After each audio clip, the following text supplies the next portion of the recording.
Hi, and welcome to episode 6 of the Western Canon Podcast. I'm your host, Jordan Alexander Hill, and today we'll be talking about Euripides, City Dionysia, and the music of ancient Greek tragedy.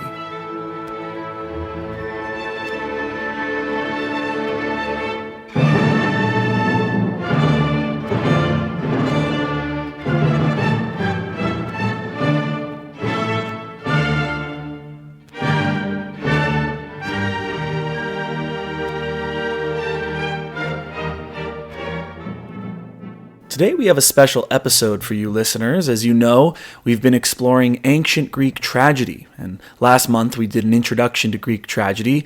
We talked to the British classicist Edith Hall, and we did a lengthy summary of the Oresteia by Aeschylus. In our next episode, we'll do an in-depth examination of the Medea by Euripides, and we'll speak to the prolific translator Diane Arntzen-Sfarlian. She's translated many of the works of Euripides. She's very well known in the classics community. In that episode, Diane and I will go into greater depth about Euripides' style as a poet and a playwright. We'll talk about Euripides' various works, and Diane will also share her approach to the translation of these ancient texts. She's a very good translator, so that will be interesting. But today, I have a special treat for listeners. In this episode, I do a lengthy interview with the Oxford classicist Spencer Klavan, where we talk about Euripides, who Euripides was, how we might think about his legacy in contrast with the other two major tragedians, Aeschylus and Sophocles. We also talk about City Dionysia and the function of tragic drama according to Aristotle and other thinkers from within the Western Canon. And lastly, and I would say most interestingly, Spencer talks at some length about the music of ancient Greek drama. It's rare to be able to converse with a specialist who works in this domain, and so this will serve as a nice general introduction to episode 7 of the Western Canon Podcast, where we'll be focusing on Euripides' great work, the Medea. So now for our guest.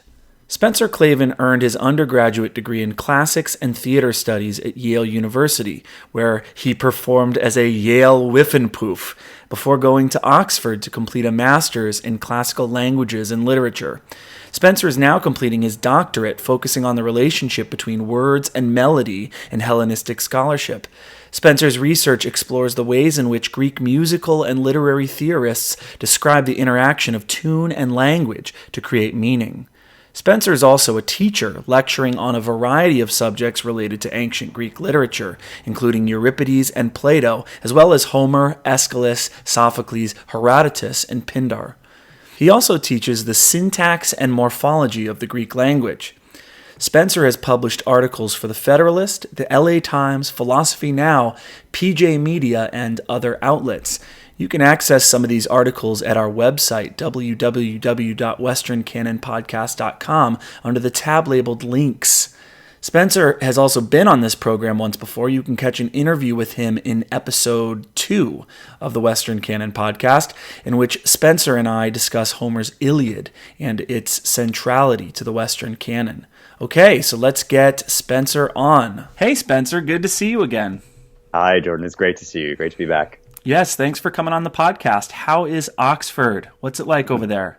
Well, we are having a great time. We're just in the middle of our second term. We have 3 terms here, and some of the students who do classics are gearing up for a kind of massive set of exams. So that's occupying most of our thoughts. I will be there this summer. I will actually be visiting this summer. You're kidding? Yep. Ireland, Scotland, England. So we're starting out in Dublin, and then we're doing Sligo because I got to get my Yeats on, and Derry and Belfast, and then Scotland. So Inverness and Edinburgh and Glasgow, and then we're going to come down through the Lake District, and I can see Wordsworth's house, right? I can go. Is that something I can do? I believe that is so. I've never been myself, but yes. And then if you pop over to Italy, you can see Keats's house. Right. Wow. His brothers. So you can make a whole tour of the Romantic poets if you like. And then Oxford, and then London. So I've never been, so I'm really excited about that. You'll have to let me know what I need to check out. Well, look me up. I mean, I do some traveling during the summer, but if I'm there, I'll take you around. We'll be on Plato then. Maybe I could squeeze in an interview. That'd be awesome. And live and in person. That'd be so fun. So I'm really excited to talk about Greek tragedy with you. To be honest, Greek tragedy was something that I was actually kind of nervous to explore as someone who is trained in philosophy and not in the classics. Right. When I was beginning to do research for these episodes, I found myself a bit overwhelmed. There seemed to be these rules and conventions and these complex cultural dynamics and this pantheon of gods that I had to learn about and myths that the tragedies are playing off of. And these texts are dense, more so for me than Homer was. For some reason. And again, I'm reading the English translation, and there's just so much there, so many references. So having someone like you on the show will hopefully help me clarify a few things.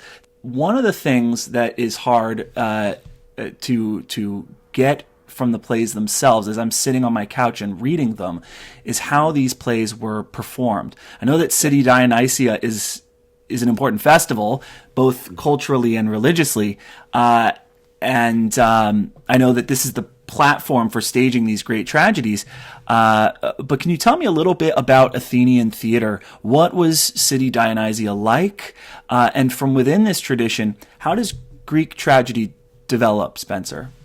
Sure. Well, yeah, you're absolutely right that when you're sitting on your couch and you're reading this piece of text, this ink and paper artifact, what you're looking at in a lot of ways is just the iceberg tip, the kind of end result of a long cultural and historical and religious process that generates this art form with all sorts of conventions and traditions and ways of breaking those conventions. And part of the trick is a lot of this stuff, a lot of the prehistory of that, the story of that development is really shadowy for us. We don't have definite information. You are absolutely right that the City Dionysia is a sort of important, is the place where these tragedies are performed, at least for the first time. And most of them in Athens are only allowed to be performed one time at the city festival. That festival, as its name suggests, is a festival that celebrates the god Dionysus, who's most famously known as the god of wine, but he's actually the god of all sorts of things, the god of madness, the god of ritual. Fertility, yeah. Yeah, exactly. And of certain kinds of he's associated with certain kinds of music, which maybe we'll get to in a little bit. But there is some connection. Somehow we go from pre-City Dionysia celebrations of Dionysus that happen in the kind of burgs surrounding Athens, cult and country festivals, to this high developed art form.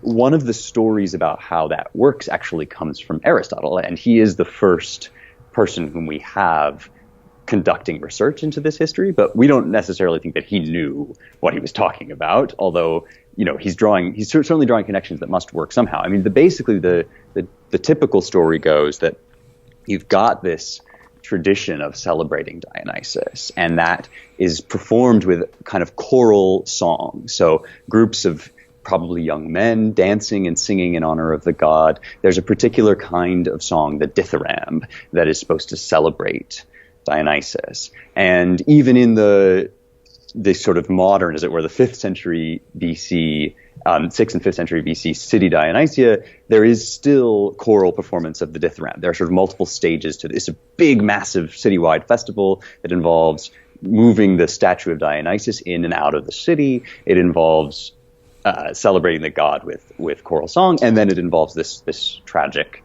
performance. And so probably what we're looking at is something that evolved out of the kind of choral performance that you might imagine in a ritual celebration. I mean, if you want a kind of very, very shaky modern analog, you might think about choral evensong in the Anglican Church, right? That we're getting together, we're singing songs in honor of this particular god, and there are kind of choral songs and dances associated with that. Now, the City Dionysia itself is founded around 534 BC by the Athenian, this is before democracy, it's by the Athenian tyrant Pisistratus.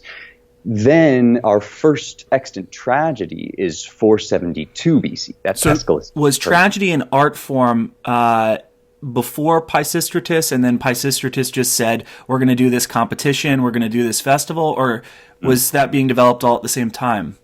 Yeah, good question. So, yes, Pisistratus did not invent tragedy, certainly, but tragedy was still emerging out of choral song while the City Dionysia was kind of taking shape. And we know this because there are developments that happen within the scope of even our extant tragedies that survive. So, for example, by the time Aeschylus comes along, we have a chorus and then two actors who come out and play various roles and sing in front of the chorus and perform scenes.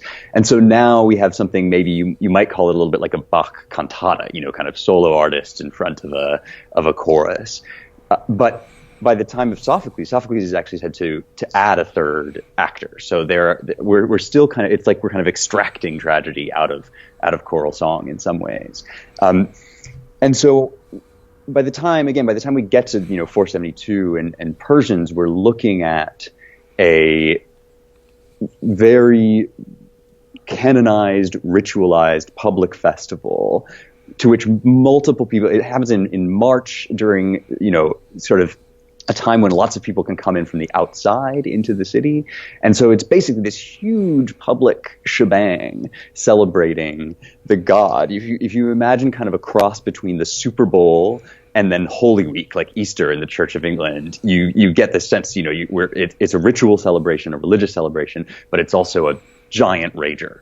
And so that's, where tragedy really gets born and how it comes to be. The other kind of side to this is that there's another festival, the Panathenaia, which is more of a kind of civic festival, and that's where Homer, also under Pisistratus, that's where Homer starts to get recited ritually, and so there are possible sort of connections between that and tragedy as well. That's another big place where everyone gets together and watches performances, and people like Plato mention the performance of Homer and the performance of tragedy in the same breath.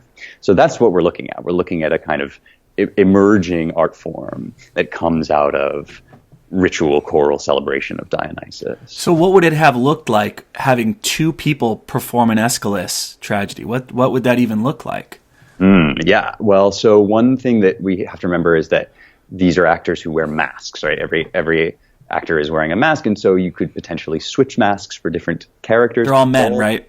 Yes, exactly. They're all men. So you put on a female mask to show that you're playing a woman, for example. And so you can see in Persians that there are only two distinguished characters on stage at a time, and so you could kind of swap characters and become enter and exit and become a different person.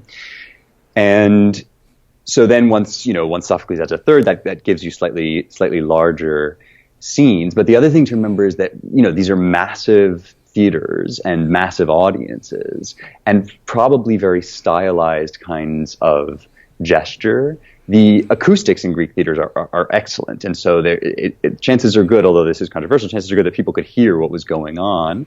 And so this is in many ways a very auditory art form, and it remains intensely musical right up through the end of the 5th century. So we go up to 401 BC, and this tradition of Athenian tragedy is still a tradition that is rooted in song. You still have choruses singing, you still have, you have people delivering spoken lines, but you also have those same people breaking out into song as well. So now we're looking at something, maybe people compare it to opera. You might also compare it to American musical theater, right, where you kind of toggle back and forth. That's wild. It's crazy. I mean, it's something that we don't think about as we're reading these books. Right, as we're reading it in class with our students, and everyone's sitting in a metal desk, and everyone's miserable, and they're sitting under fluorescent lights, and it's just so the opposite of how these plays were acted out in the first place. And I want to return to the music thing in a moment, because I want to pick your brain on this, because I know this is your specialty. You study ancient Greek music. That's pretty cool. But now you mentioned Aeschylus and Sophocles. Now, what about Euripides? I've heard that at this festival that we've been talking about, Euripides during his lifetime was only ever awarded 3 first prizes, which, if I did the research correctly, they would only pick 3 tragedians anyways. But whereas Sophocles was said to have won as many as 24 victories, is this because of the way that Euripides subverted, you might say, spiritual and traditional aspects of the tragic form, of the art form? I'm also curious to know, how did the people attending these festivals, how did they regard Euripides? What was Euripides like? Who was this guy? Yeah, right. So the question is, it's a great series of questions. It basically has to do with, where does Euripides sit in this tradition? Exactly. We have these three tragedians, and they kind of go in the order Aeschylus, Sophocles, Euripides. Euripides is the youngest of them. He seems to be born somewhere between 485 and 480 BC. And so he's the youngest of them, and he's coming up as the tradition develops. Just to sort of go back to another important element that you mentioned that we haven't covered yet. So we've talked a lot about the kind of the religious and the musical roots of this art form, but we haven't really talked about the competitive aspect, which is also fully in play by the time Aeschylus comes along. This is a competition. As you say, there are playwrights selected to present their plays. They probably kind of put forward an outline or like a script, some script notes, basically, to get chosen to put their plays on, and then they each contribute a trilogy of three tragedies, followed by what's called a satyr play, a kind of spoof or a parody after That's so that. Cool.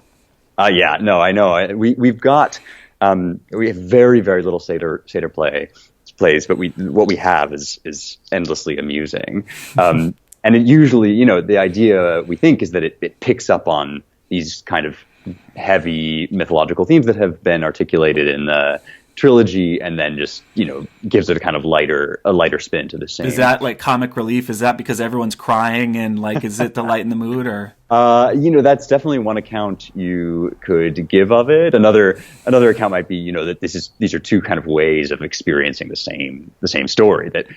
And in some ways, even the kind of notion of a tragedy, as we'll talk about in a second with Euripides, can be troubled. We can say that actually there are funny elements in tragedy, and satyr plays bring those out. But in any case, we're looking at competitive art form. A winner is selected. The production of these tragedies is accomplished by amateurs, largely speaking. The playwright would have been intimately involved and probably even performed in the tragedy itself. Wow. But the sort of financing and the performance of the chorus, at least, is done by sort of elite Athenian males, and it's a public service akin to financing a war ship. Like benefactors, like you're the richest guy in Athens, and that's your duty. You got to fund these plays, right? Something like that. Yeah. Yeah, the word that you might think of in this context is liturgia, which in the church becomes a liturgy, but that's a very different kind of idea to what it means in the Greek sense, which is just a public service, using your wealth to give back to the polis, the city, the community.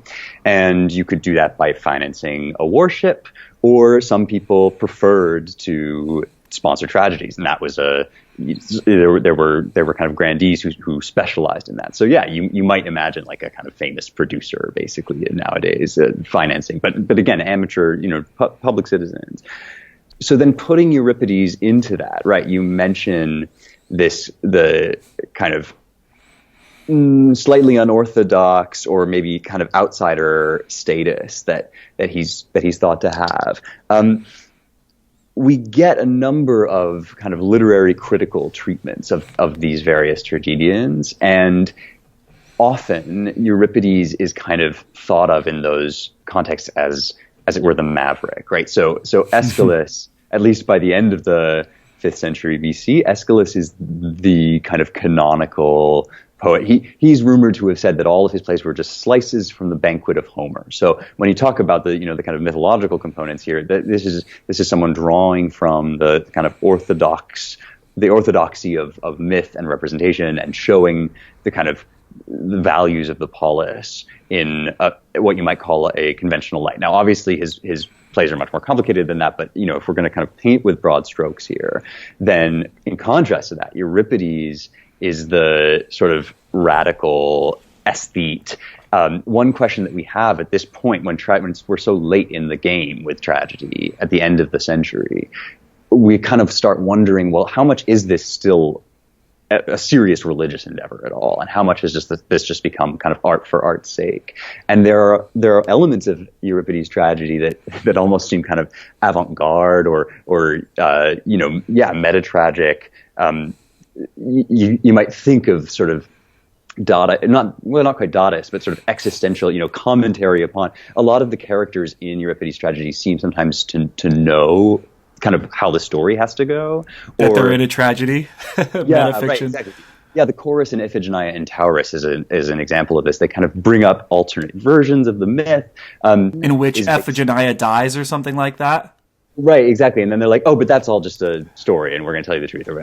But alternatively, you might have this notion that, like, Iphigenia has to be sacrificed because that's how the story goes, not because the characters are arguing about, what's gonna. Right, we're stuck in a tragedy. Oh yeah, no. Exactly. It's kind of like peering out from the side out at the audience. Euripides' Helen, which is about Helen of Troy, who is abducted and begins the Trojan War, is basically a piece of fan fiction. Like, that's the closest thing I can compare it to.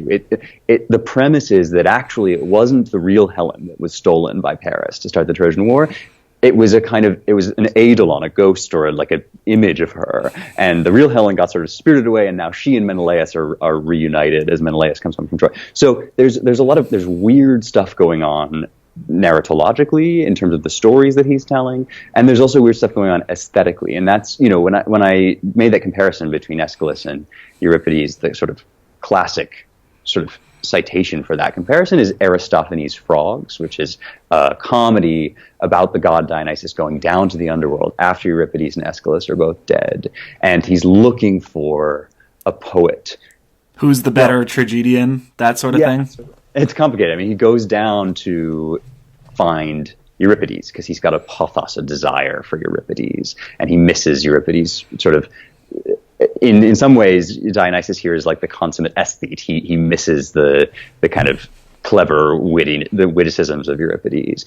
But as he goes down through the underworld and as he sort of stages this competition between Aeschylus and Euripides, Aristophanes has him sort of realize that actually for the good of the city, which is in crisis because of the Peloponnesian War, for the good of the city, he really needs to rescue Aeschylus. And that's because Aeschylus is the poet that reinforces manly virtue, that reinforces military courage, and Euripides is always putting these kind of reprobates and weirdos on stage and letting loose women into temples and all kinds of stuff. So, or powerful women. Oh, right, sure. I mean, Medea is with weird ideas. Yeah, that's right, exactly. Powerful foreign women who are enchantresses. When you're talking about Aristophanes, you're basically talking about like a Seth Rogen movie, So trying to learn about American culture by watching like Knocked Up would be a dicey business. And similarly, when we try to think about kind of how people perceive these two tragedians by looking at Aristophanes, we kind of want to take it with a grain of salt. Gotcha. But that said, it's not a funny joke unless there's some kind of resonance to this comparison between the kind of stodgy traditionalist and the maverick innovator. And we have other reasons to believe that Euripides is maybe a little bit out there. One is that he has this association with Timotheus of Miletus, who is a lesser known figure. We've not got very much stuff from him. We have one fragment from a song on papyrus, his Timotheus Persians. And Timotheus is associated with this whole string of musical innovations that are now called the new music. And these kind of new musicians do all sorts of things to Greek music that conservatives aren't very happy with. Talking about, sort of rules and conventions of theater. You can imagine, thinking of Western classical music, the rules of polyphony and counterpoint and things that are done in a certain way. And then people who come along, people like Philip Glass or modernist musicians who just completely upend the way things are done. those are people who generate a lot of love from, artistic types, and they're also people who generate a lot of pushback. Right. Timotheus is one such person. I mean, think of, someone like the Beatles or Elvis, just a radically fresh sound, but one that people are really worried about. Anyway, I introduced Timotheus Miletus only to say that Timotheus is associated with Euripides. There are kind of biographical traditions that say they might have collaborated, that Euripides might even have written a preface to Timotheus of Persians. And the notion there is not necessarily that those stories are true. They're written long after Euripides dies. But we might sort of imagine perhaps that they were written because people perceived at least stylistic similarities between Euripides and Timotheus, and that Euripides too was sort of experimenting with the form of this genre, tragedy, which at this point has pretty set sort of systems and ways of doing things. There are certain meters that you use for speech, certain meters that you use for song, things like that, things of that nature. I mean, not unlike the iambic pentameter that Shakespeare uses, right? Right. There are moments like in Euripides' Orestes, there's a song, the Phrygian song, which is sung by a Phrygian, that is a sort of Trojan slave, basically. And it seems in some ways to kind of mimic some of these metrical and, we speculate, potentially melodic innovations by Timotheus. So that's where I'm inclined to put Euripides, is in a kind of artistic avant-garde. Yeah.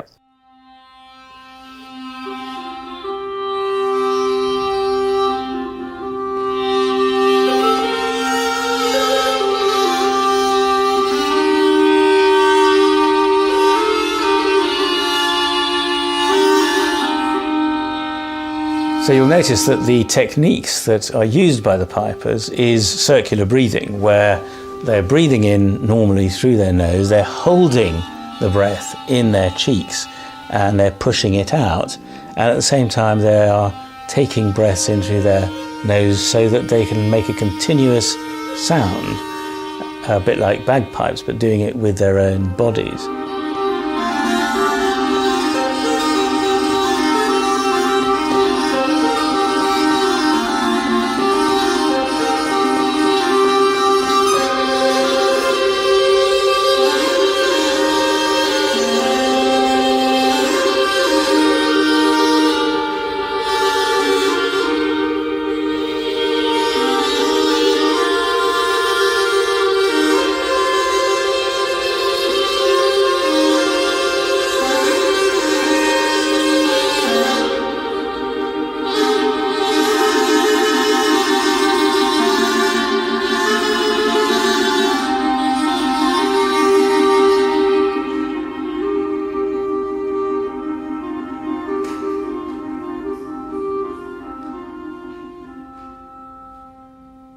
It's cool to think about it that way. And then there's a part of me that wants to push back and ask you, in a sense, we like to categorize things and put them into baskets. But I wonder if, so when I teach romantic poetry to my students, my colleagues say, "Oh, the conservative, who's teaching a bunch of dead white male romantic poets," and I want to say these guys were radical. They were writing poetry the way the common people spoke, and I wonder if we think of Aeschylus that way because he was the earlier tragedian, maybe. But also, I want to touch on Euripides. You say that Euripides experimented with his form, so. I wonder how that relates to music. So artists who composed tragic plays had to be, in a sense, musicians. So these guys were musicians, or at least you might argue that they had to have an ear for music, and the musicality of a tragic play. So I was going to ask you, to what degree the music constrains the tragic play that you write, and I was also going to ask you, in what ways did, at least insofar as there's evidence for this, in what ways did Euripides experiment with the music? Do we have evidence of this? Because I suppose to be a real artist or an innovator like Euripides, you had to push the boundaries of your art form. Right. Yeah. Okay. So just to respond first to your point about the Romantic poets, which is so interesting and is absolutely something that we don't think about enough. So it's 100% true that when things get old, they stop seeming as radical as they were when they first came. It's almost impossible. I mean, when I compare Timotheus of Miletus to Elvis, it's for a purpose. It's because we have some kind of access to Elvis being radical. Right, that's true. But, the minute something is written in an ancient language, the minute something is translated with kind of archaic English, as Greek tragedies often are, they become safe and kind of contained. And just to sort of show you that this is not a new phenomenon, the very Timotheus of Miletus, who, originally is this kind of dicey, controversial performer, one generation later, he's listed there are inscriptions that list performances of kind of the Athenian greats, our real traditions, and someone comes over, here's an embassy from Athens, and they performed some of the great Athenian songs, and Timotheus is on that list. The Herman's Hermits, ladies and gentlemen. Exactly. And so people kind of domesticate radical artists, and, last generation's radical is this generation's standard. So they're 100%. It's true that, Aeschylus, there are ways in which Aeschylus is just as radical as Euripides, at least to our eyes. Now, one of the things about Euripides is that we have many more. We have 19 full plays by him, and so we can actually, to draw a comparison, if we had the same percentage of Shakespeare's plays that we have of Aeschylus plays, we'd have one or maybe two Shakespeare plays. Right. And so the kind of comparisons that we're making, or the statements that we're making about his corpus, about his oeuvre, are just really extrapolatory. You're right. Yeah. So we'll put the music on hold for a second. So I think what you're saying is that, it's almost like if we had one scene from As You Like It, one scene from Hamlet, and maybe half of Romeo and Juliet of Shakespeare's, and then making broad, bold claims about Shakespeare based on that. It's hard to do. It is very hard to do, and so in fact, I would say it's impossible. And so one of the reasons that Euripides is my favorite tragedian to read, besides the kind of fun, daring do of his artistry, is that we actually can see career development in him. Mm-hmm. We can see him experimenting with different options. We can see him putting different kinds of characters on stage, as we've been discussing. So that's certainly one kind of benefit of what we have from Euripides. And then finally, just to touch again on this point of sort of innovation or the threat of the new, right? Let's also remember that you know Plato, you've studied the Republic. In the Republic, the sort of scary, morally corrupting artist is Homer, for showing us gore and bloodshed and immorality. And we tend to kind of poo-poo that as a stodgy Plato thing to say, but that's only because we have this notion that old things can't harm us. We feel about violent movies exactly the way that Plato seems to feel about some of the scenes in Homer, and also some of the innovations in Euripides, that they corrupt the morals, slowly sort of degrade the morals of a society. Right. The Closing of the American Mind by Alan Bloom is a book about sort of American university culture, and contains a long screed against rock music that you could have written about Timotheus. That's a brilliant book, but I wish I could just yank that chapter out of the book. I know, I agree with you mostly. I think that's true. Yeah. It didn't age well. It did not. But it is interesting as a comparandum, as something to compare with this kind of discourse. Yes, it is. And it actually does. So this does actually feed into music. So, now to turn to the stuff that I just love to nerd out about most, right? In the same way that we've got this tiny percentage of stuff from Aeschylus and Sophocles, and we have to just kind of try our best to understand what they were as artists.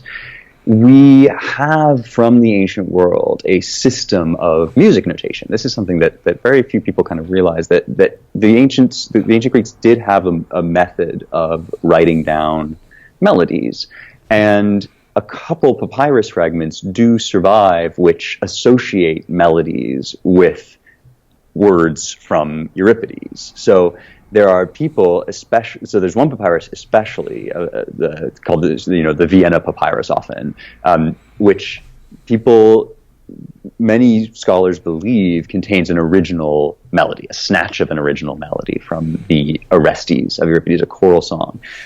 Tremendously exciting possibility. I am inclined to believe it. I believe that this is authentic for the following reason, because in the same way that we've been talking about, these books that we read being quite artificial, when we think about the composition of these things, we have to think about them composed as songs.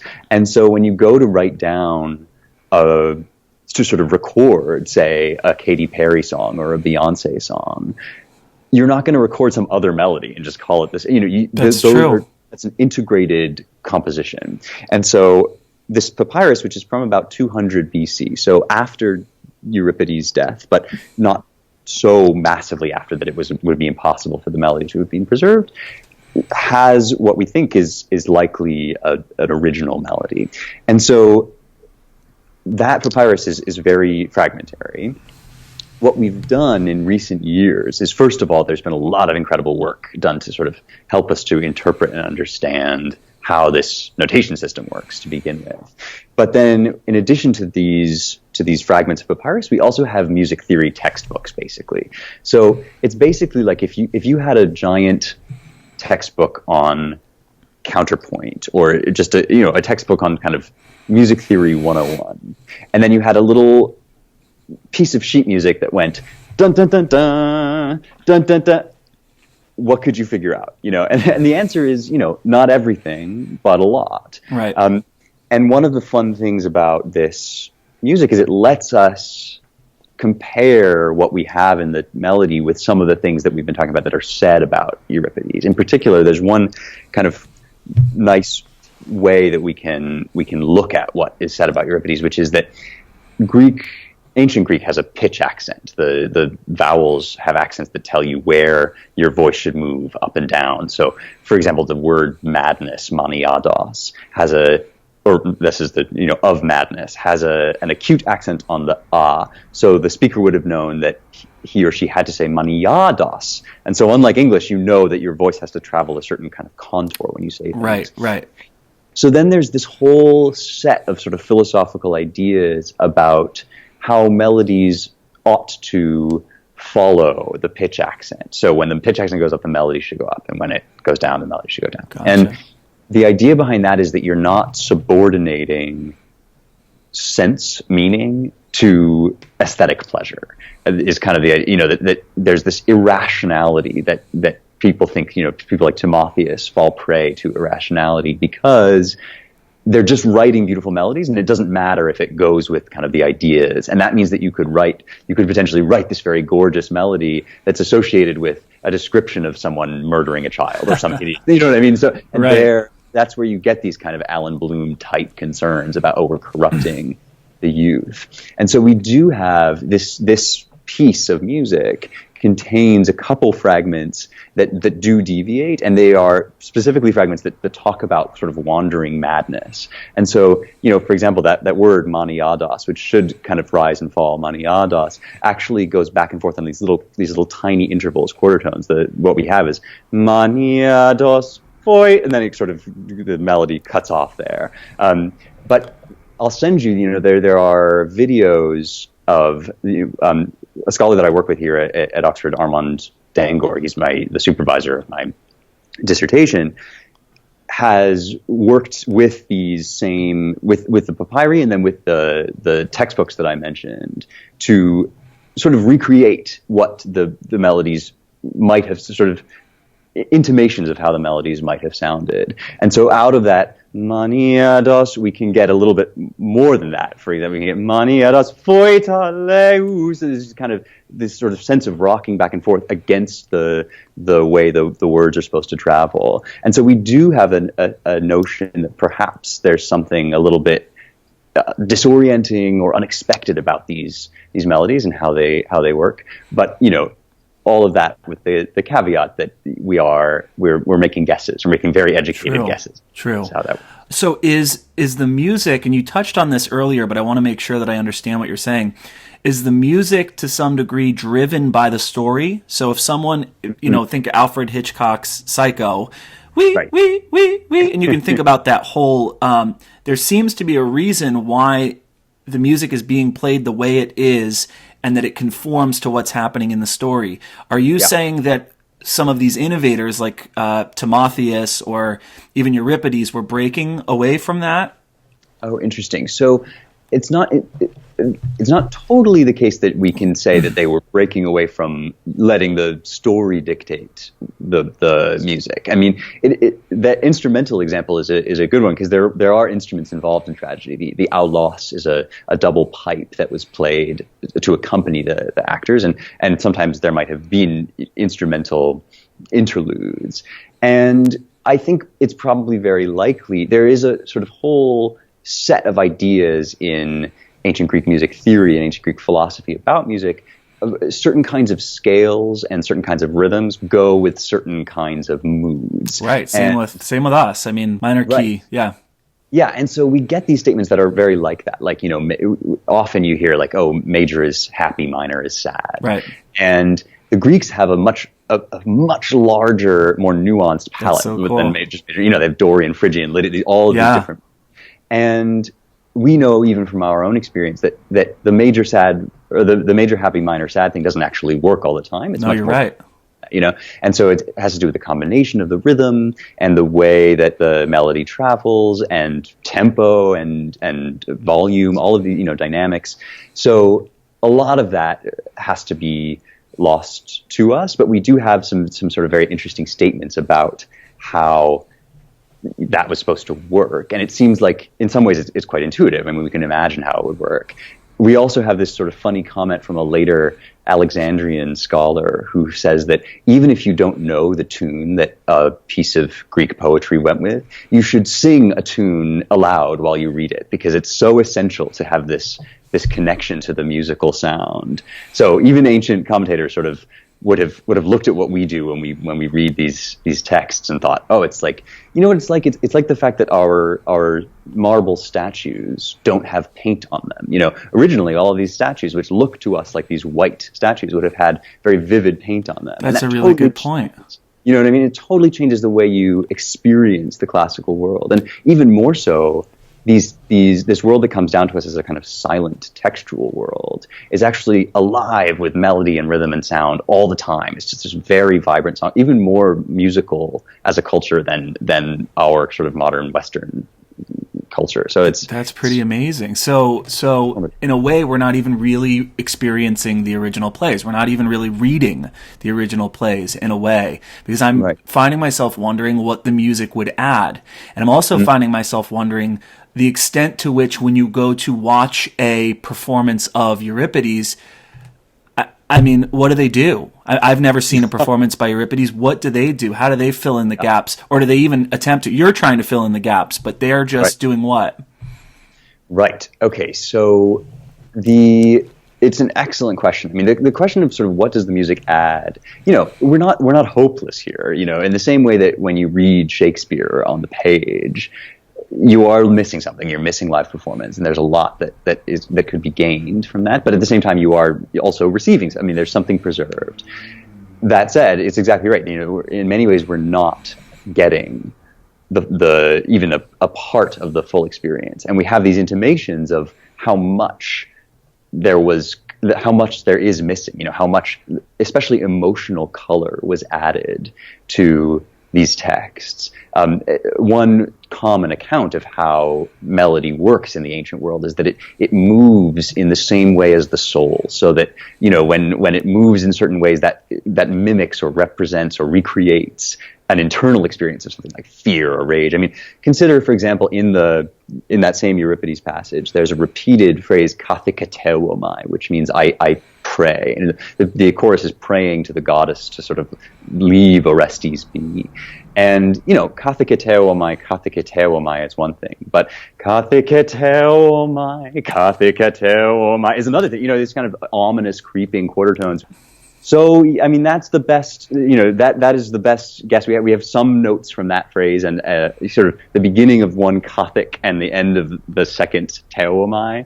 And again, following the sort of what we read in the music theory textbooks, someone like Dr. Dangor is able to kind of reconstruct how that works. And there, what we do know is that, it had this Dochmiac rhythm, which the standard Dochmiac rhythm goes da da da da da, and that's often associated with sort of agitation, and you can tell why. It's sort of desperate, da da da da. Yeah. And so that too, would have something that we lose when we read these plays a lot of the time, and it would have really sort of driven on this sense of terror and fear. So I try to teach my students that when we read Macbeth, for example, where the commoners are speaking in just basically prose and the nobles are speaking in iambic pentameter and the witches are speaking in trochaic tetrameter, and there's a reason, because it sounds better when the witches are speaking double toil and trouble fire, but it has to be that way. That rhythm makes sense to me for them. Yeah.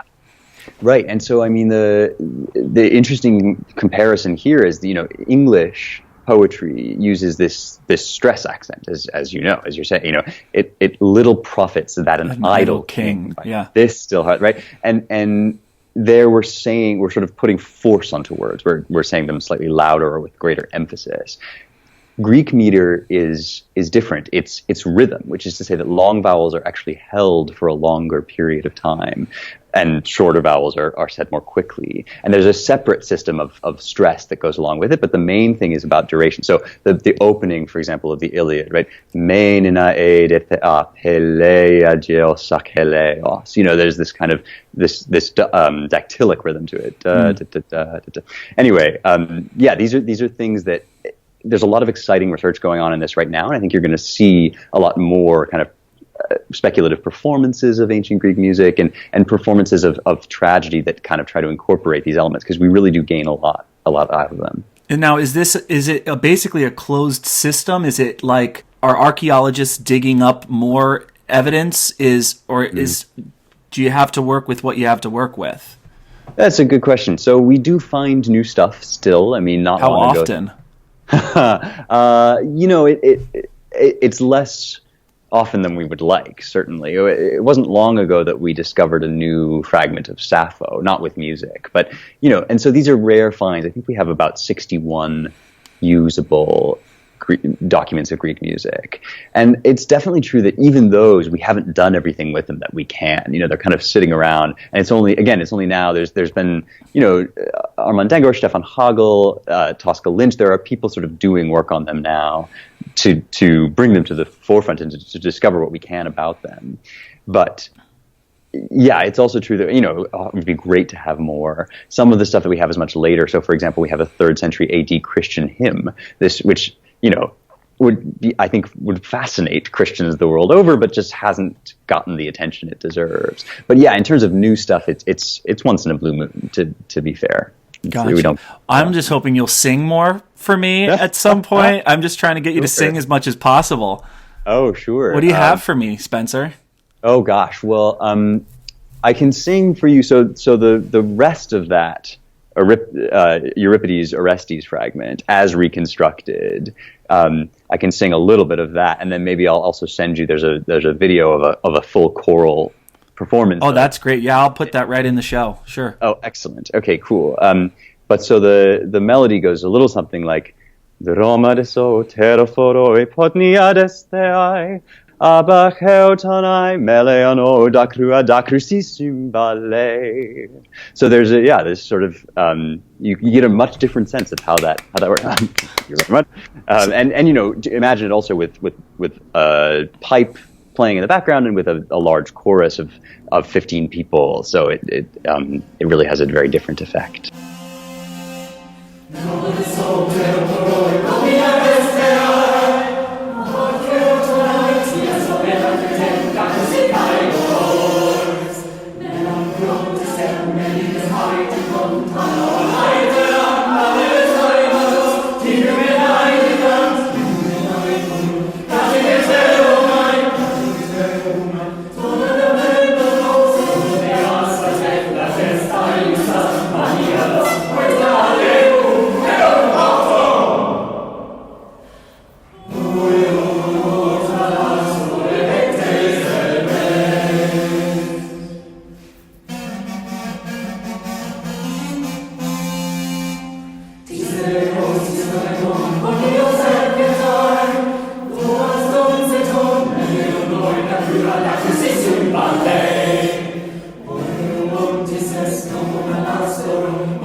I wanted to ask you a little bit about how Euripides was received as an artist.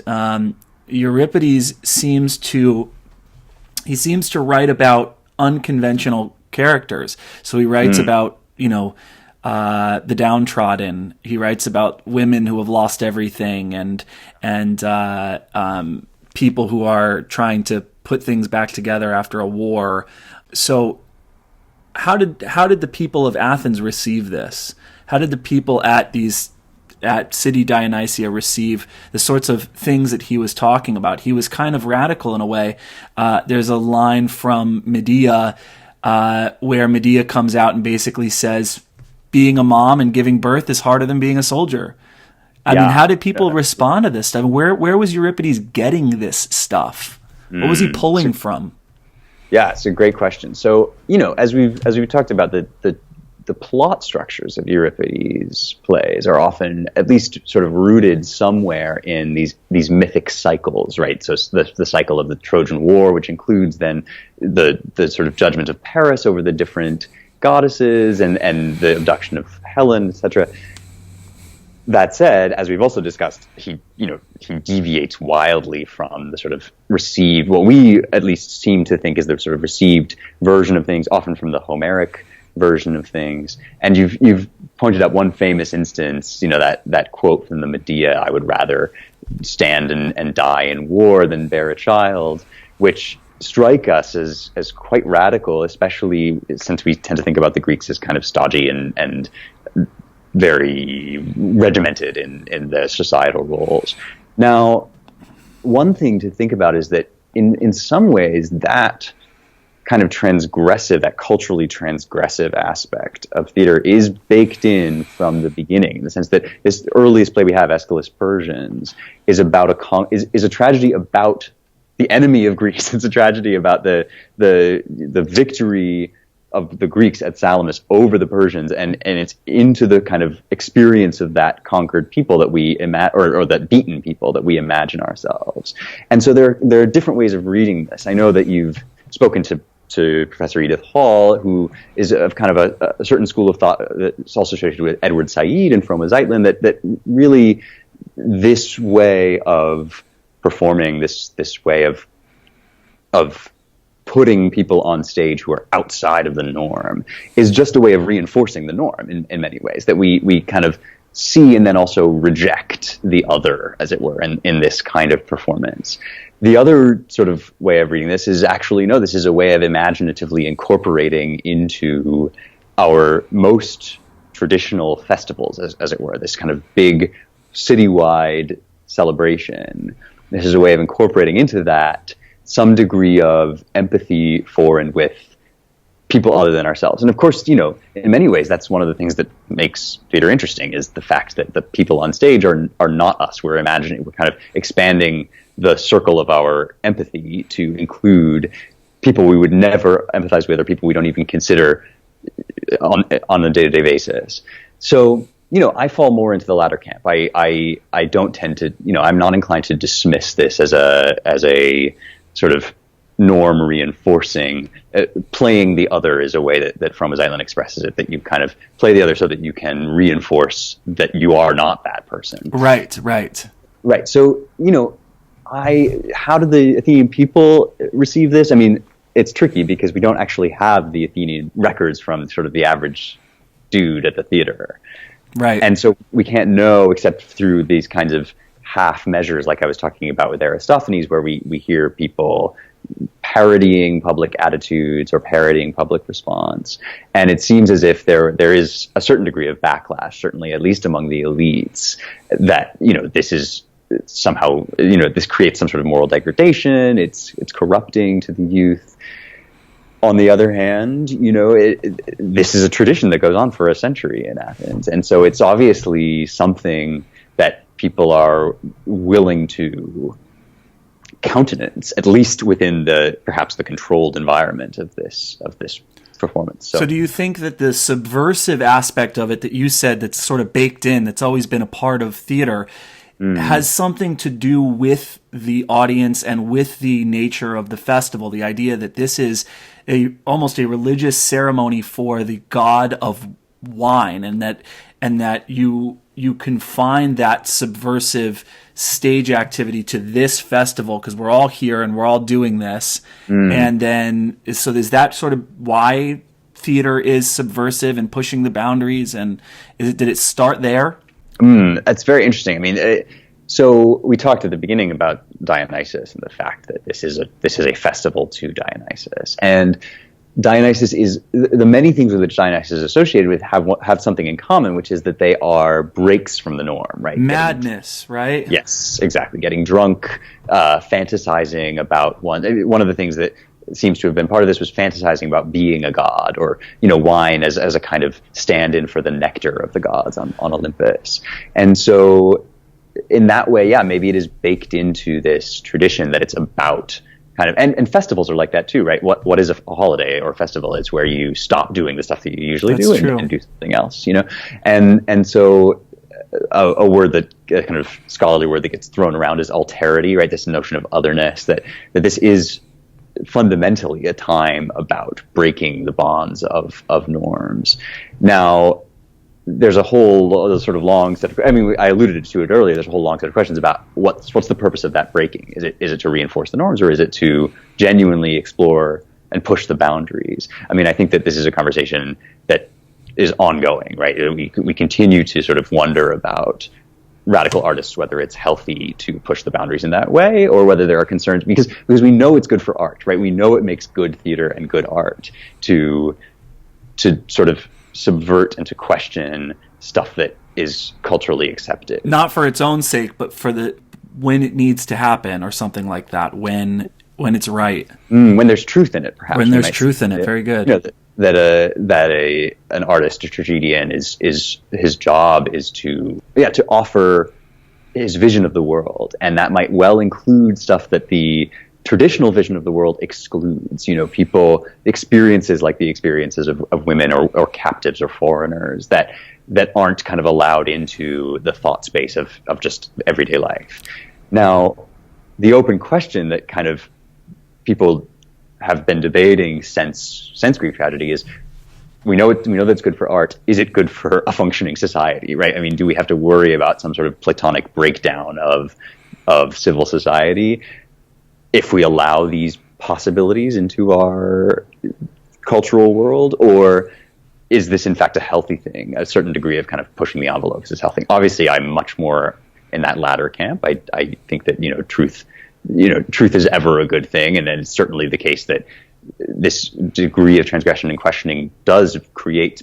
Art has always been a place where people who have traditionally been excluded can find some way to not be excluded, to gain acceptance. I'm thinking now about musical theater, right? That this is a place where, for example, Jewish people or homosexual people have found ways to tell their stories and to come together and to sort of tell a truth that hadn't been heard. And so that's immensely actually valuable to the society. But it is threatening. It's threatening to things that we might, structures that might be very sort of important and valued. So it's a dialogue. And it was supposed to bring catharsis to the audience as well, right? That's even part of, Freytag's triangle.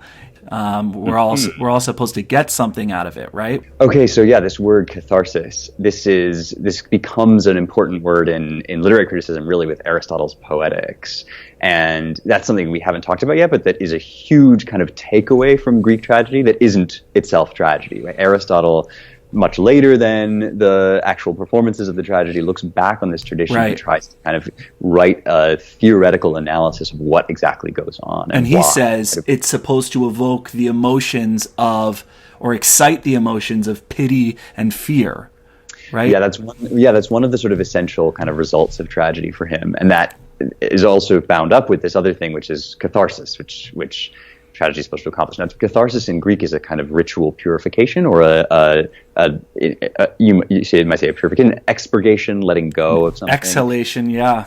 Yeah, exactly. And so in what's really fascinating about the Poetics is its afterlife, right? It gets picked up, especially in the Renaissance, as this handbook for doing tragedy and for the purpose of tragedy. But it also gets wrapped up with all of this stuff that by that point has become very central to cultural life, namely sort of Christian ethics. And that is a totally different system from the Greek system. And so that's where we get a notion of catharsis as kind of purging your sort of sinful impulses by giving them a safe space to sort of play out and then be exhausted, so that you glut that appetite and you don't have the appetite to see death or what have you. And that is founded on this notion of tragedy as fundamentally a kind of moral, a genre of morality. But Aristotle's notion is a little bit different. So the word that he uses to talk about what goes wrong in a tragedy, or the kind of chink in the social fabric that causes everything to fall apart, is hamartia. Now, error in judgment, right? Right. So it gets translated often as tragic flaw, but it's something to do with missing the mark. It's a kind of metaphor for not hitting your target. And that can be, it can be a moral failing, but it can also just be a kind of a tear in the social fabric. I mean, often in tragedies, you get situations, I mean, the Orestes, the Oresteia is a great example where, Clytemnestra has killed Orestes' father, Agamemnon. Right. And that creates this sort of social and quasi-religious imperative for Orestes. Vengeance, yeah. Avenge his father's death, but that butts inexorably up against this other imperative, which is don't kill your mother. Don't kill your mother, or the Furies are going to come after you. Yeah, and so that's an example of a hamartia, which is not really characterological in the sense of Orestes has some sin. But what if Apollo tells you to do it? Right, exactly. Well, Orestes is put in this impossible position. Yeah, he has to kill his mom, and he can't kill his mom, and so then he does, and now he's subject to the righteous judgment of heaven. And so that notion of catharsis as a response to that viewer experience is very different. That's this sense of kind of letting go of your horror at the possibility that such a thing could exist. This kind of expurgation. This idea that we kind of all walk around with this existential angst or this terror of, the possibility that could happen. And now we watch this thing go on stage and we somehow kind of set it to rights within ourselves, or it's somehow purifying and healing. That's a very, very different thing than the kind of the neo-Aristotelian, the Renaissance idea that hamartia is a moral failing. It's something that's kind of a product of your own fallenness, of your original sin, and therefore then you start getting these characters like Iago and right. Richard III, who are just broken. Richard III says, "I am determined to prove a villain." And Iago too is constantly comparing himself with the devil and saying that devils put on angels' faces, but really what I'm doing is I'm just sowing discord and discontent. And so these notions that come from Aristotle get also kind of mixed up, or if you like, productively interact with the Judeo-Christian ethos as expressed in the Renaissance. So is this why A.C. Bradley used tragic flaw? Who was it that came up with this idea that there was that it was not a judgment of errors, it wasn't hamartia, it was a tragic flaw. Is a problem within you, so hubris or excessive pride or greed or lustfulness or whatever it is that leads to the tragic hero's downfall. Who came up with that? Interesting. Well, so I will say that one very important two really sort of important interpreters of Aristotle in the Elizabethan period, so swimming in the same circles as Shakespeare, are Ben Jonson, who is a sort of contemporary of Shakespeare's, and Philip Sidney, who writes a defense of poetry. And both of these people are themselves very intimately familiar with Aristotle, and they're presenting Aristotelian ideas, at least as they understand them, in some cases mixed up, as I said, with Christian ethics and also with Horace, who writes an Ars Poetica, which also has sort of instructions for or theories about how poetry works. And so there is where, those are sort of two of the big kind of representers of Aristotle to the beginnings of kind of modern tragedy in the West. All of that said, it's very unclear how much of that, if any, Shakespeare would have had access to. There are people who suggest that, in Henry V. So one of the things that gets kind of drawn out of Aristotle, even though it's not actually really in Aristotle, is this idea of the three unities, right? Unity of time, place, and action, that everything has to happen with one day, it all has to be one thing, etc. Now, Shakespeare breaks these rules all the time. He's got subplots, he's got tragic comedies, etc. Right. But it seems like in Henry V, the prologue might kind of acknowledge that he's doing that, and so people have wondered, well, maybe did he borrow Johnson's copy, his Vulgate copy of the Poetics? He probably didn't read Greek, but did he have some notion about contemporary theory, or is it just that he was a kind of, like, in some ways like Euripides, he was this kind of radical innovator who's pushing the boundaries of what he saw other people doing and just building upon or complicating this notion of one action, one day, one time. Yeah. So I read about Aristotle. I actually haven't read the Poetics, but I've read about the Poetics, like most English teachers. Sure. And he said something interesting. The tragic hero can't be all good or all evil, something to the effect of this, but must be someone with whom the audience can identify. However, if he or she is superior in some ways, the tragic pleasure is intensified. So I wanted to get your thoughts on that. Yeah, gosh. Okay, so this is this very complicated theory of, who's the right person to write a tragedy about, basically. And one of the things is that this is a noble person, right? Because they need to fall. They've got to fall from grace, and there's some sort of weighty significance. They have a lot to lose, perhaps. I think ultimately we might be talking here about kind of, in some ways, about maximizing our empathy, which is to say that there has to be some significance to this person falling, or else we wouldn't care. Aristotle, I think says at one point, we wouldn't care if a reprobate does something that a reprobate would do. Right, exactly. We care when someone that we like basically falls. So again, Aristotle's looking back at a tradition that precedes him, and one of the things that happens is we read him as kind of describing tragedy, but maybe he's actually prescribed. He's sort of saying, well, what makes the best tragedy? Like we're doing to Aristotle. Yes, we are. We're doing that to Aristotle. Yeah, but I mean, the real question, is what kinds of heroes do we meet in the plays that we have on the tragic stage? And gosh, I'm not so sure that this notion of someone that we kind of basically like, but there's a flaw.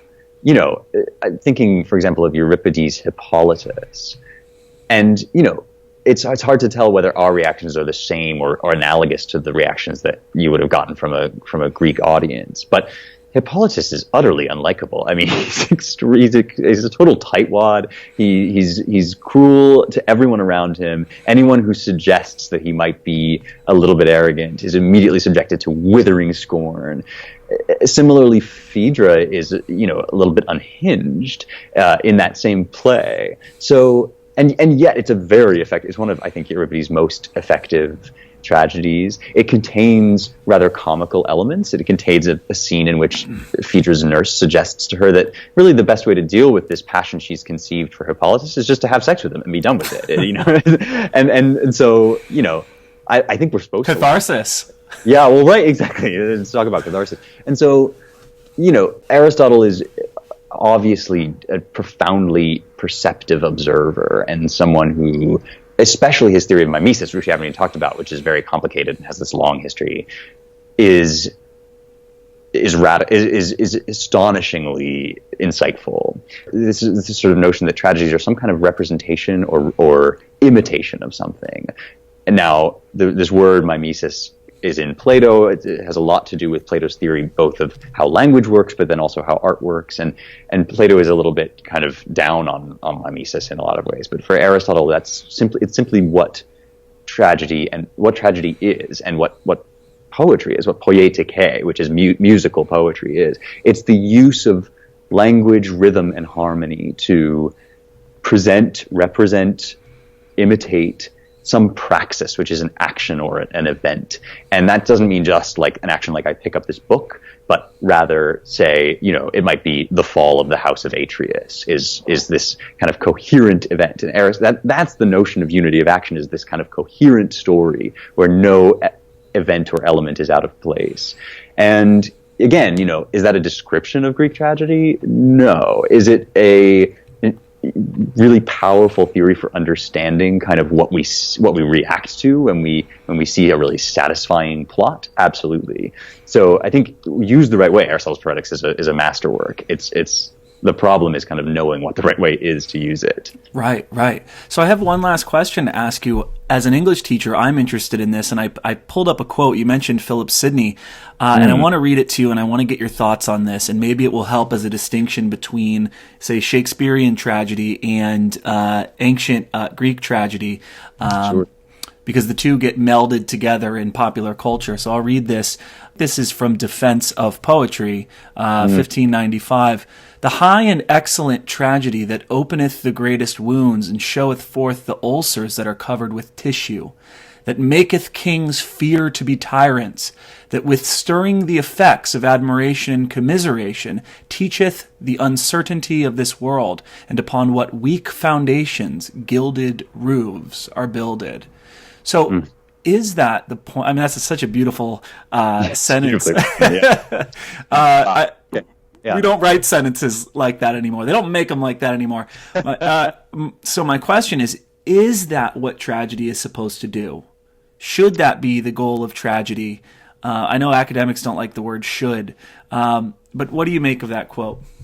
Yeah, well, first of all, I like the word should. It's true that academics don't tend to, but I'm game for it. I mean, yes. So I think that there's a lot in there that you could get from the Greeks, and there's a lot in there that you'd have to turn to the Elizabethans to get, or turn to the modern period. The thing that strikes me as very Greek is this notion of the shaky foundations of human fortune. This we get in the Agamemnon, for example, that and actually that song, Omega Sol Basu Monimus and great fortune never stays in one place for long. And if you're doing really well, watch out, because the gods get jealous. Right. We get this also from Darius at the end of Aeschylus Persian. So it goes right back to the beginning of tragedy, this notion of the reversal of fortune. Peripeteia is the word that Aristotle uses, change of fortune. This idea, though, kind of showing a gaping wound, showing an ulcer, that strikes me as the kind of moralistic, this sort of Judeo-Christian idea about tragedy, which there's no question that, I don't mean to say about this that this is somehow a kind of adulteration of, or a kind of decadent corruption of Aristotelian philosophy. I'm just saying it's new, it's different, is this notion that we are, when you lay bare the inner life of a human being, be he a king or a pauper, what you will find is something not very attractive. Flesh and blood, right, exactly. I'm thinking especially of Richard II, right? I live with bread like you, feel want. Oh, that's great. And, and subjected thus, how can you say to me, I am a king? That's and great. I think Sidney expresses it so wonderfully, and I think that it definitely gets at something really excellent about at least modern tragedy, if not Greek. Well, thank you, Spencer. This was fantastic. Great as always. I hope you'll come on again. Maybe you'll be a regular guest. Really good stuff. I would like nothing more, and we should definitely do a live taping if we can when you're. We'll do Plato in July. How does that sound? Bring it on. I can't wait. Excellent. So good luck with your studies, and good luck with your students. Give them hell, Spencer. Thanks. They're walking in 3 minutes. Oh, okay. Perfect timing. Thanks a lot. Appreciate it. Thanks a lot. I'll talk to you soon. Bye-bye.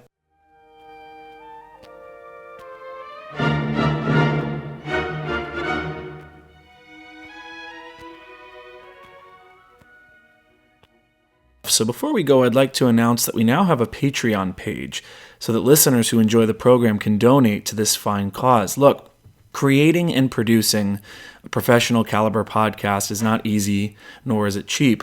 Our goal with the Western Canon Podcast is to produce engaging, high-quality episodes every month that are free to the public. So please help us in this mission by donating to our Patreon account today. If you care about the foundational stories, ideas, and principles of Western Civ, and you wish to see their cultural value reinstated, become a patron and support our show. Every dollar you spend will go towards making the show better, improving the quality, etc. To donate, simply visit patreon.com or click the donate tab at westerncanonpodcast.com. That link will bring you to our Patreon page. You can also find that link at the bottom of any of our YouTube videos. We would really appreciate the patronage. Also, if you like the program, give us a 5-star review on iTunes. That always helps in the ratings, helps make sure that people who are searching for content can see our program. If you're a YouTube person, please subscribe to us on YouTube. We really appreciate that. Pretty soon we'll also be on both SoundCloud and Stitcher. So we're trying to expand this, but all of this takes time, and we appreciate any help you can give. I'd like to say a very special thanks here at the end of the show to Spencer Klavan and Gina Santiago, who will be on the show again very soon. She too is working on her dissertation. Again, next episode we'll be talking to Dr. Arnson Svarlian, the scholar and translator, as well as looking in depth at the Medea by Euripides. Before we go, I'd like to leave you with a short clip from a video that featured Spencer Klavan and some of the work that he does at Oxford with his colleagues. This clip sort of illustrates some of the things that Spencer was talking about in the interview. It features the narration of Armin Dangor and showcases the work of Stefan Hagel. If you wish to see the full YouTube version of this video clip, simply visit our website and click on the tab labeled Links. Enjoy, and happy reading.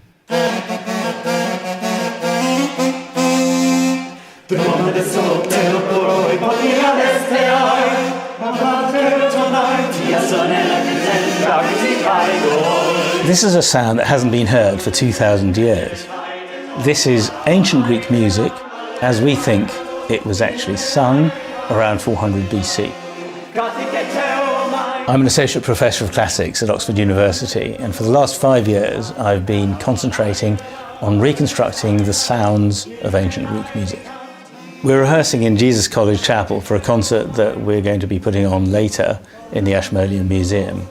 The singers in the choir are scholars of ancient music, and they're going to be accompanied by replicas of original instruments that were used in ancient Greece. What we call Greek poetry is mainly words that were intended to be sung, very often with the accompaniment of instruments. So the Greek poetry of the ancient world, this was all sung to music. People think the music is lost. I don't believe it is. We have the rhythms, we have the instruments, and we have the melodies. Put that together and you have the music. Okay. And can we just say, tinumenai dikan, tinumenai ponu? Yeah. So instead of... What we know most about are the rhythms, because they're inscribed in the meter. The metrical systems of ancient Greece were very precise, and they were based on the language. The Greeks conventionally thought that the words of their language consisted of either long or short syllables. So we might say that a long syllable followed by 2 short ones would sound like da, da, da, da, da, da. So you get a rhythm such as the dactylic hexameter, da, da, da, da, da, da, da, da, da, da, da, da, da, da, da, da, da. And that is the rhythmical basis that we can use when we're reconstructing the sound of Homeric music. What we needed to do was to bring together the other elements, which were the melodic sound of ancient song. And the source material for the melodies is about 60 very precious ancient documents, which have been preserved on stone, such as the Delphic Paean by Athenaeus, which is one that we will be singing in the concert. And that has what we might call 80 or 90 bars of music, melodic notation preserved that allows us to recreate and sing that piece.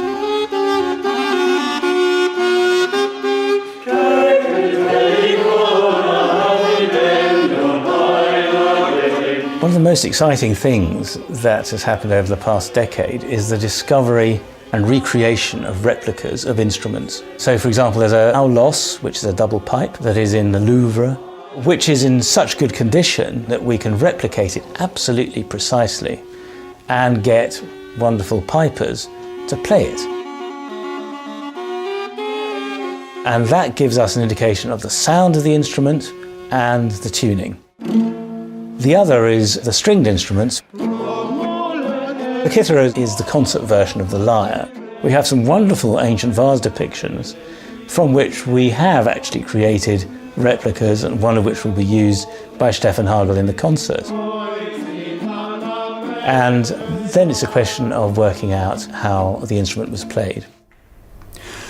So this is an aulos, or a double pipe, and it's made of deer bone, and the reeds are made of Mediterranean cane, grows everywhere like a weed, and it's a single tube which you delicately scrape and heat up and squeeze and clamp. It's quite wide bore compared with later double pipes. The other instrument we play from maybe 2 or 3 centuries later is made of wood and has a narrower bore. This one is a powerful instrument for outdoors, accompanying 50 singers in the temple or in a dance. So the tones that it produces, it's fascinating. They clearly didn't want a great big range because, as you can see, they're similar length, and they basically are one note apart. So you've got one going la da da da da, and the other one going la da da da dum, and that means there's lots of overlap, and you can play games with the dissonance between the two pipes that you wouldn't be able to do if they were offset. These instruments give us a range. You know, you can't. It's basically an F sharp, a little bit below an F sharp, an octave. And that is, it lies beautifully with the other ancient evidence. So it really supports the reconstructions of the notations. So yes, when I accompany the Orestes chorus with this, we're able to play it at the same pitch it was written. It took a long time to figure out how to do that because the 2 lowest notes aren't available on a single pipe. So by switching the F sharp and the G between the 2 pipes, I can actually play the melody.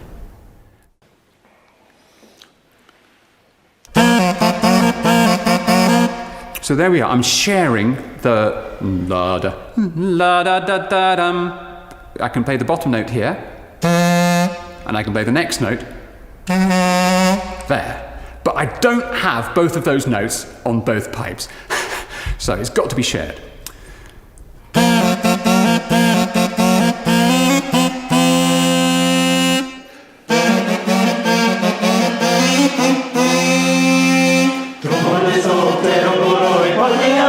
One of the most important things I tried to convey in my conducting has been to channel and express the contrasting moods and contrasting emotional implications of what they are singing, which is very exciting because tonight we have a big performance coming up in the Ishmaeli Museum where we'll have not just academic colleagues who are very knowledgeable about what we are actually singing, but also BBC Radio 3 who are going to record our performance for the early music show. Good evening, ladies and gentlemen. Welcome to this unique event. Essentially, we classicists study poetry, and all this poetry was composed with music. When Homer was composing the Iliad and the Odyssey, he composed with a 4-stringed lyre. One can reconstruct 4 notes, which we think were probably the basis of Homeric music. This is the earliest music that we think we can reconstruct, the music of Homer from around 700 BC. And Stefan Hagel is taking the 4 notes that are at the basis of ancient Homeric music and improvising based on the Homeric text.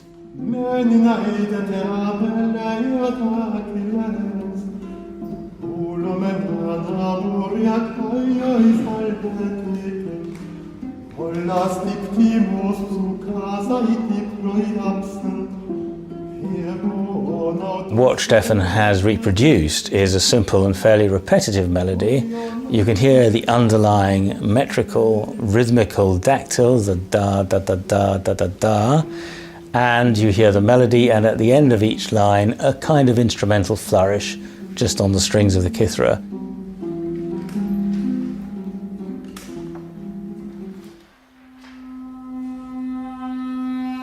The second piper is Callum Armstrong, who is an expert on the aulos and is going to demonstrate an improvisation on the instrument.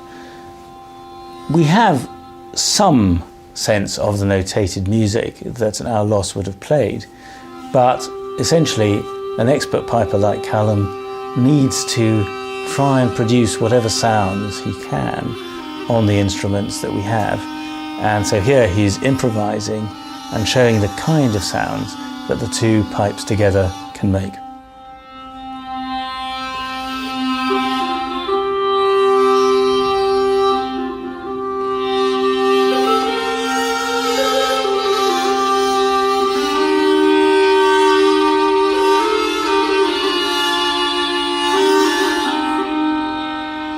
So you'll notice that the techniques that are used by the pipers is circular breathing, where they're breathing in normally through their nose, they're holding the breath in their cheeks and they're pushing it out, and at the same time they are taking breaths in through their nose so that they can make a continuous sound, a bit like bagpipes, but doing it with their own bodies.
The most exciting development in reconstructing ancient music is reconstructing the melody. We do have documents with melodic notation that was devised around the 5th century BC, including this wonderful stone from Delphi, which has a paean, which is a hymn of praise in honour of Apollo. And on the stone, we have the words of the text that was sung, and above the text, we have these little symbols, which is the vocal notation, which tells us the precise melodic notes to which those words were sung. Now, there are some gaps, and I have filled in those gaps using only the notes that are available to us from the rest of the stone.